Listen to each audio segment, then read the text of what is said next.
Okay, we're live. Okay, so we've done our negotiations. So what was the tone of our negotiations?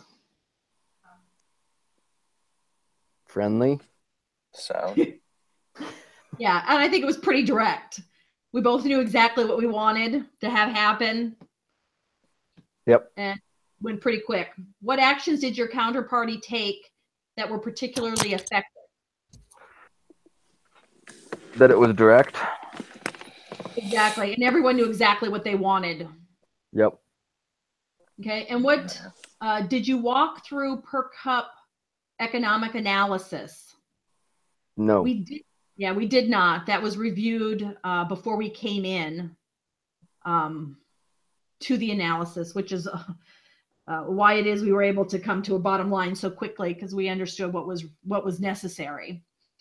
What major points of disagreement did you encounter? We had none. Nope. Okay, number two, how important is this negotiation and what is at stake? Well, this Um, is, go ahead, you go. from the point of Green Mountain, we figure this is our one and only shot to get into the per cup market. But it's not a make or break deal. The brand has been growing steadily, and in the last year in particular, with the increased sales force, has grown a lot. We have a sound business, and we're just looking now to try to expand to other places within throughout the country rather than just the Northeast. And that's Yeah. what this deal allows or helps us prepare for better, is to make that leap. Mm-hmm. Okay, well, this was important to our side, to Keurig, because we needed an established brand. And Green Mountain could actually produce this cheaper than we could and provide us a higher profit. And what's most important about coming into a licensing agreement, regardless of who it was with, is that it helped us financially in that we didn't have to come up with the funds to create a manufacturing outfit. Right.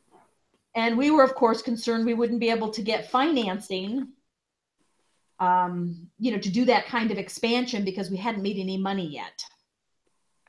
Sure. So we felt like by offering the True North licensing there, we're building our brand without having to actually do the work to do it, the cost wise. Right. Never make that. But yet, if anything ever happens with Green Mountain, we'll at least have our brand built. And can then use your own if you need to. If we had to. By then, we'd be, of course, be profitable. Okay. How did you view Keurig's position? Danny, you want that one? I think it was pretty positive that we needed to make a deal with GMCR. We weren't getting any more funding, and I think, like he was saying, we'd be able to branch out to like new geographies, and be able to get our brewers into like magazines and places like Costco or like the Seventh Avenue magazine where people shop from home. And so I think it's a good idea. I like it. If Yeah, I that think could answer the question. you would mention the Costco thing. I mean, as LDS, of course, we don't pay a lot of attention to coffee, but you can't not know about this name. So obviously, whatever decision they made, it was the right one. Right. Yeah. So I think we just covered this, how important it is to GMCR. What is the maximum value that could be shared between the two companies? Well, I think the maximum value is the exclusive rights. Yeah. For Green Mountain, they got the exclusive rights for both products. Mm-hmm. They're not competing against it. And from the brewer's side, we're dealing with one group that's got high profitability. We don't have to actually do the manufacturing, and we don't have to come with the money to do it. So I think that we reach the maximum value on both sides for this. I agree. One of our biggest concerns, and actually I guess it comes up later, but it would have been a near walk away, is if we had not got exclusive distributorship, because our worry was that we would put in the hard legwork in getting the Keurig, the K-Cups moving, and then someone else would come in and free ride on all the back end work that we had done. And we knew that actually from the case. So going into it, we knew that would walk away, which is how it is we came up with the doing both sides. So that way you actually got what you wanted and getting us at the same time. Yep. Okay, so how much does Keurig earn under True North?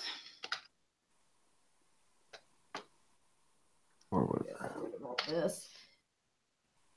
Okay, so this is the numbers. So down here is our profit per cup. So under Green Mountain, it's $10. Under True North, it's a whopping, 10 cents. It's 3 cents. So it's 333% more profit under Green Mountain. Yeah. And so if we market, in fact, we should probably, I didn't put in there who's going to handle the marketing for it. But Green Mountain will handle all of that. So it's almost like the company's doing it for us while they're protecting themselves. So it's just awesome. That's what I got too. Yep. What is Keurig's walkaway?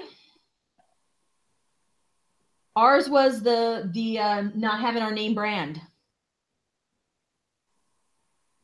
Yep, that's what I figured. And then ours is GMCR's walkaway was not having exclusive distributorship. Yep. So I think this does it.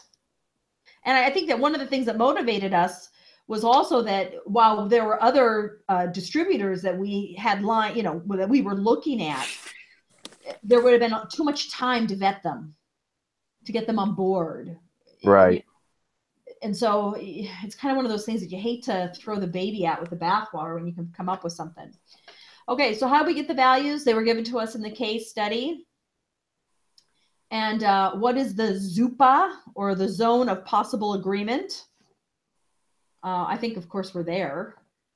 So our zone of is that right? Zone of possible agreement, zone of. I think so. Let me look.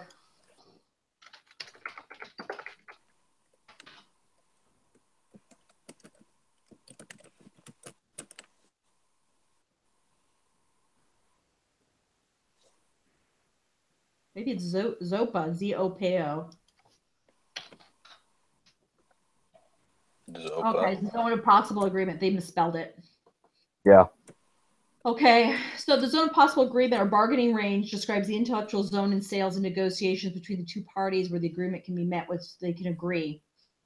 So I think we're there. You got exclusivity and we got our company. There was a further one. I would have agreed to a temporary exclusive distributorship I had put my number at 5 years before someone else could distribute the K-Cups, behind the theory that in that much time we could expand our own brand into new markets, and then continue growing on our current thing just do K-Cups as we could. But so there was a further one, but we obviously preferred to have just the exclusivity of it.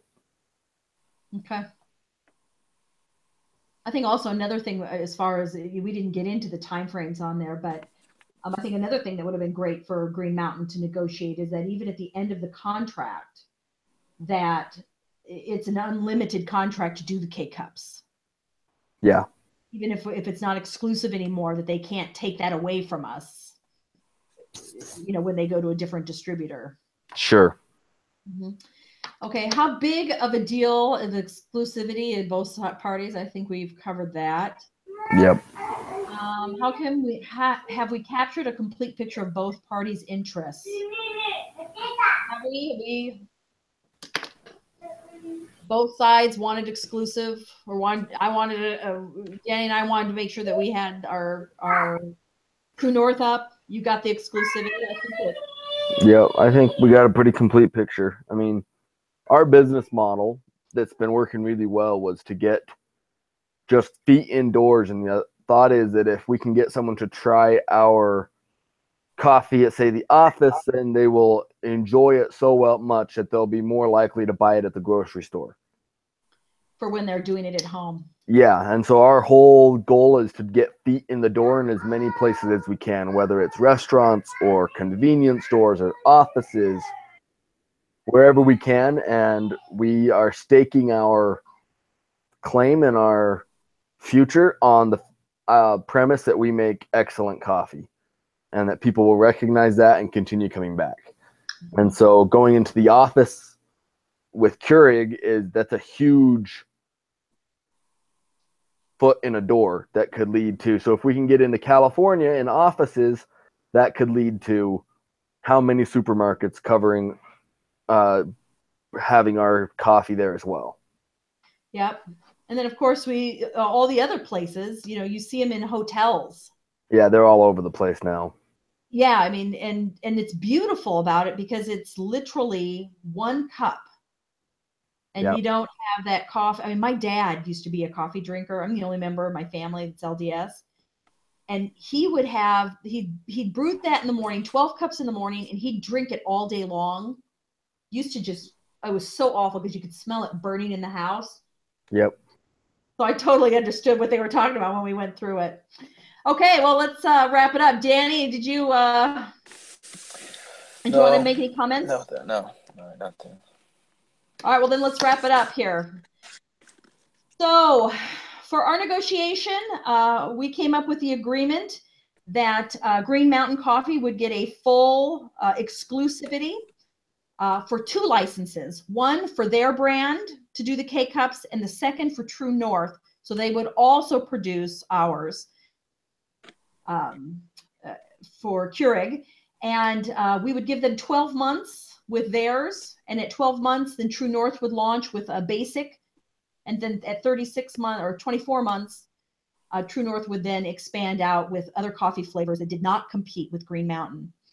The tone of the negotiation was very respectful. It was 2 sides who clearly understood what they had to lose, what they needed to make happen. There was no game playing. We just said, this is what I need. And both sides were able to meet each other's needs. We did look at our per cup economic analysis, and we did not have any major points of disagreements. We covered the positioning and how important this was for GMCR. This gives them the opportunity to expand their brand nationally and even internationally. For Keurig, it was about the fact that we could make more money through the licensing and didn't have to come up with more funding to start production. Both sides had a walkaway. GMCR's was exclusivity. Keurig's was about True North, was really very important. And the exclusivity was also one that was a walkaway issue because we didn't want to be tapped into one. So coming up with the agreement of 2 licenses met both sides and gave us the most possible value. That's it. Great. Thank you. Let's turn it off.